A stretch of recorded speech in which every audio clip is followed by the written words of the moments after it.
Thank you, Mr. Chairman. First on 702, like Senator Feinstein, I want to express my support for this important tool for our intelligence agencies.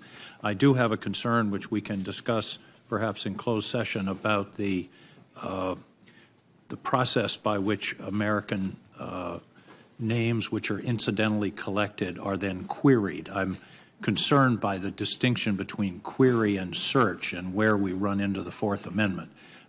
It strikes me as bootstrapping to say we collected it legally under 702 and then we can go and look at these American persons, and I believe that the Fourth Amendment imposes a warrant requirement in between that step, which is not present in the present process. We can discuss that at greater length. Mr. McCabe, I'm puzzled by your refusal to answer Senator Heinrich's question about a conversation you may have had with Director Comey. What's the basis of your refusal to answer that question? Sure. As I stated, I think first, I can't sit here and tell you whether or not that those conversations that you're referring to. Why not? Do you not remember them? No, I'm sorry, sir. I don't know whether conversations along the lines that you have described fall within the purview of what the special counsel is now investigating. Is there some prohibition in the law that I'm not familiar with that you can't discuss an item and that you've been asked directly a question? It would not be appropriate for me, sir, to discuss issues that are potentially within the purview of the special counsel's investigation. And that's the basis of your refusal to answer this question? Yes, sir. And that, and knowing, of course, that Director Comey will be sitting behind this table it's your tomorrow. position that the special counsel is entitled to ask you questions about this, but not an oversight committee of the United States Congress? It is my position that I have to be particularly careful about not stepping into the special counsel's lane, as they have now been authorized by the Department of Justice. I don't understand why the special counsel's lane takes precedence over the lane of the United States Congress and an investigative and oversight committee.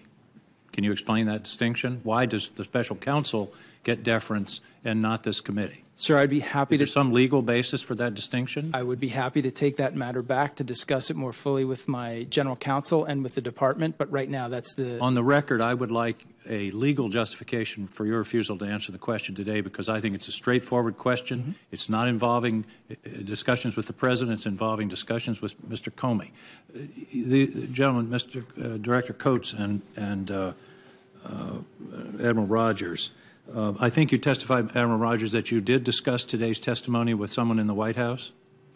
I said I asked, did the White House intend to evoke executive privileges associated with any interactions between myself and the President of the United States? And what was the answer to that question? To be honest, I didn't get a definitive answer, and both myself and the DNI are still talking to the White House. So then I'll ask both of you the same question. Why are you not answering these questions? Is there an invocation by the President of the United States of executive privilege? Is there or not?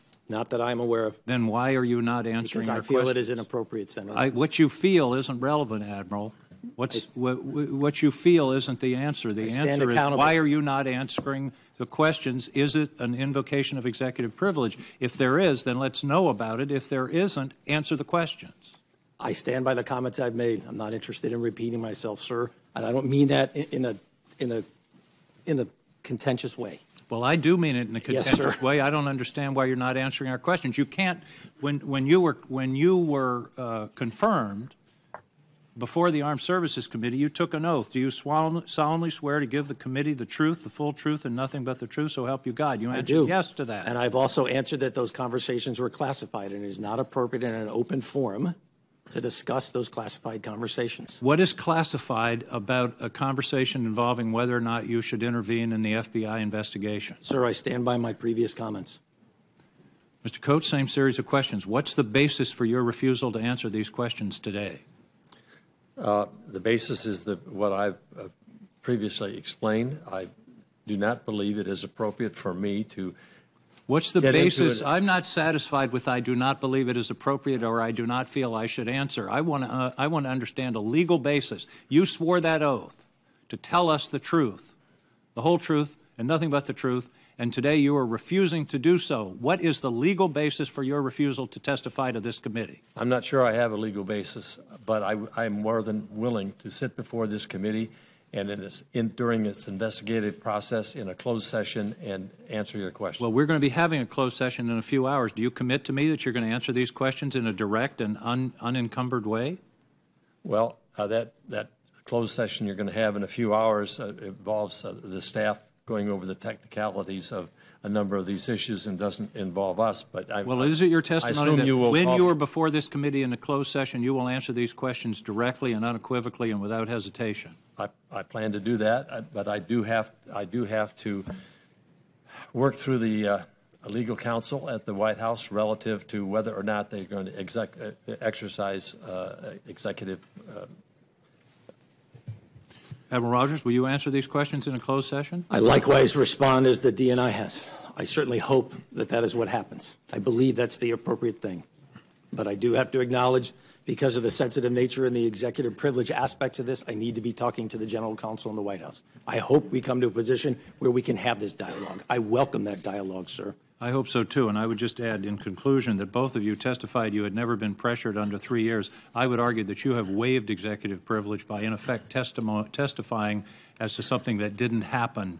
And I believe you opened the door to these questions. And it is my belief that you are inappropriately refusing to answer these questions today. Thank you, Mr. Chairman.